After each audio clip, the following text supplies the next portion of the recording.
Good Morning Business, le grand entretien. Et le grand entretien aujourd'hui, c'est Marie-Ange Debon. Bonjour, présidente de Keolis et de l'Union des transports publics. 200 entreprises de transport urbain et ferroviaire, la SNCF, Eurostar, la RATP et bien d'autres dans tout le territoire français. La crise énergétique, ça vous concerne également. 10% des dépenses dans le transport urbain sont des dépenses d'énergie. Ça fait 800 millions d'euros par an. Ça, c'est la facture de 2022 ? Oui, c'est la facture de 2022 qui, en effet, a pris... suivant l'énergie, 10, 20, parfois 100% sur l'électricité. Donc c'est un poste très significatif de nos coûts. Et la facture de 2023, ça sera quoi selon vous ? J'espère qu'on arrivera à plafonner certaines dépenses et que le prix de l'électricité va revenir à des niveaux plus réalistes. De toute façon, nous, on s'est mis dans un programme d'économie d'énergie. On relance tous nos programmes d'éco-conduite, de travail sur les éclairages dans nos bâtiments tertiaires. Donc on va essayer de réduire notre consommation de toute façon. Est-ce que malgré tout, il faudra augmenter le prix des tickets de transport pour les usagers ? Et est-ce que certains opérateurs de transport public ont déjà entamé des renégociations avec les collectivités territoriales qui leur donnent ce mandat ? Alors, le transport public, c'est plutôt une solution pour tous les usagers, tous les voyageurs, pour avoir une solution plus économique de mobilité. Mais n'empêche qu'on va peut-être augmenter les tarifs quand même. On augmentera, je ne pense pas, les tarifs. C'est aux collectivités locales, bien évidemment, de regarder ce sujet, puisque ce n'est pas les opérateurs, mais les collectivités locales qui définissent la politique tarifaire. Mais comme elles sont plutôt très attentives au sujet du pouvoir d'achat, et puis très attentives aussi à déplacer des gens de la voiture vers les transports publics, je pense qu'elles seront prudentes sur cette problématique. Mais on est sur BFM Business, on peut tous dire, Marie-Ange Debon, si vous dites les collectivités locales, elles vont pas augmenter les tarifs parce qu'il faut effectivement aller dans le sens d'un transport collectif, et vous avez raison. Mais vous, opérateurs, vos coûts augmentent, vous allez donc demander aux collectivités territoriales d'augmenter la subvention.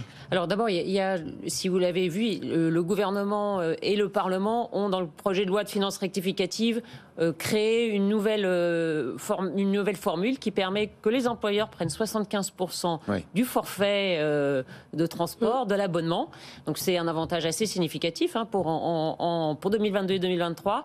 En région parisienne, c'est 200 euros, sans cotisation sociale et sans impôt. Donc une aide, le message du gouvernement et du Parlement, c'est le transport public est une solution pour aider sur la problématique du pouvoir d'achat et de la sobriété énergétique. Jusqu'à présent, c'était combien la contribution patronale ? 50%. 50%, on passe à 75%. On passe à 75%. Sur les abonnements en région qui sont moins élevés qu'en région parisienne. C'est aussi dans les 100, 130 euros d'aide défiscalisée et sans charge sociale. Donc, un effort pour les transports publics et faciliter ce qu'on appelle le report modal, c'est que les usagers décident d'abandonner leur voiture pour une solution de transport en commun. Au fond, ce n'est pas les collectivités locales qui vont payer plus, c'est les entreprises.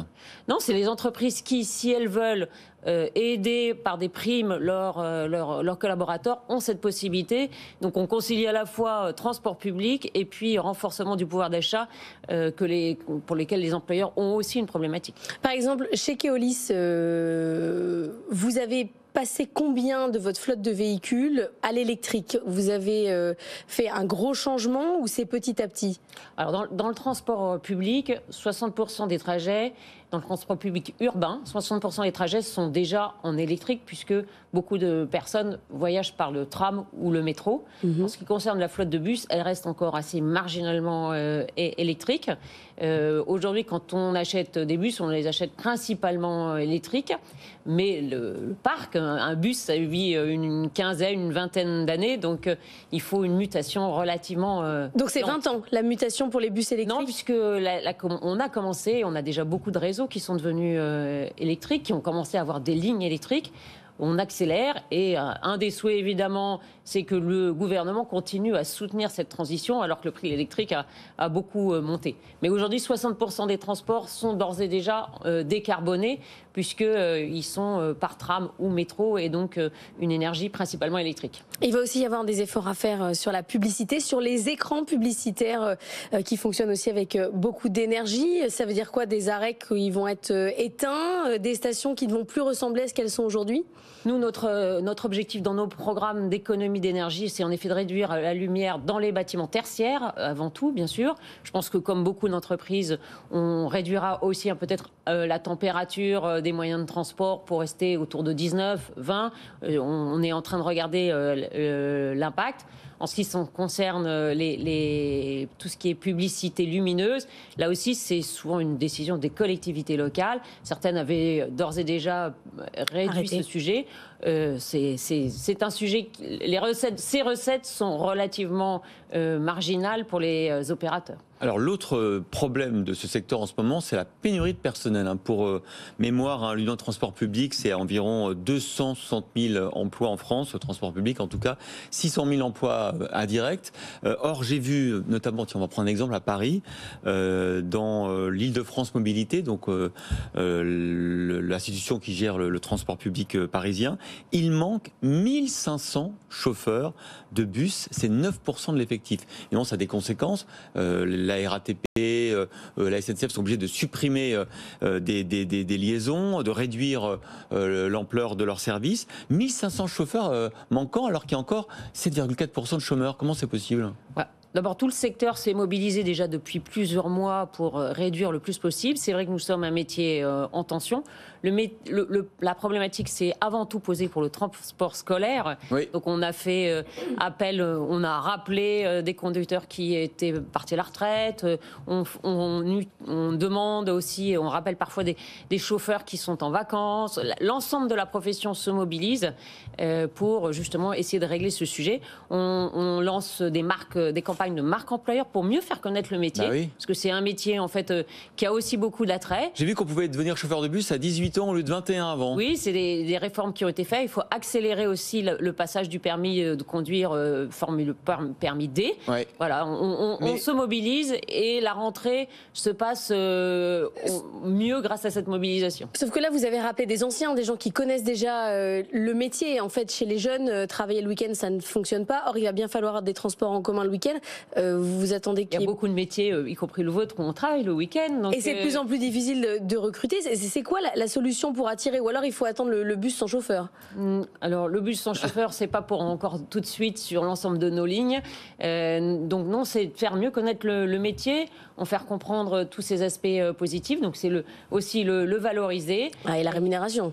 La rémunération fait partie, mais pas que la rémunération. La relation avec le public, la relation avec les enfants dans le cadre du transport scolaire.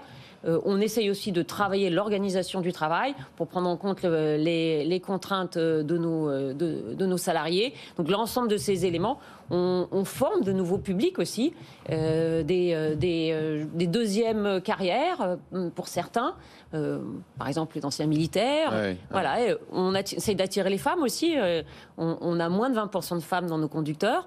Voilà, ça peut être aussi pour certains un métier à temps partiel, pour ceux qui veulent avoir un métier à temps partiel. Plusieurs de vos adhérents font partie des leaders mondiaux du secteur, 60 pays sur les 5 continents. Comment ça se passe, la situation de transport public dans le reste de la planète ? Vous avez cette vision un peu internationale. Est-ce que les problèmes de l'énergie, les problèmes du recrutement se posent partout dans le monde de la même manière ? Tout à fait. En fait, le problème du recrutement est un problème, et de l'énergie est assez globalement européen. Le problème du recrutement est aussi un problème que vous trouvez même aux États-Unis. Donc, c'est l'ensemble des professions qui se mobilisent à cette fin. Donc, on travaille. Tous, on a ces bonnes intelligences parce que les transports publics, on a conscience qu'on est absolument clé en ce moment avec la crise énergétique et la crise du pouvoir d'achat. C'est vraiment une solution pour permettre aux usagers qui veulent abandonner leur voiture de basculer dans les transports communs. Donc, il y a vraiment un sentiment dans les équipes de mobilisation.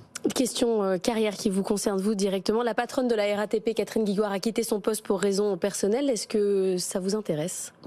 Keolis est une entreprise magnifique, présente en France et à l'international, où je suis très heureuse. J'espère que la RATP aura bientôt un patron ou une patronne, qui aura le même plaisir que j'ai à diriger Keolis. Vous regardez ça de près quand même ? Bien sûr, parce que alors en tant que présidente de l'UTP, la RATP est un de nos membres et on aspire à ce que l'ensemble de ces métiers, qui sont des métiers de service public, soient bien exercés. Marie-Ange Debon, présidente de Keolis et de l'Union des transports publics, était l'invitée de Good Morning Business.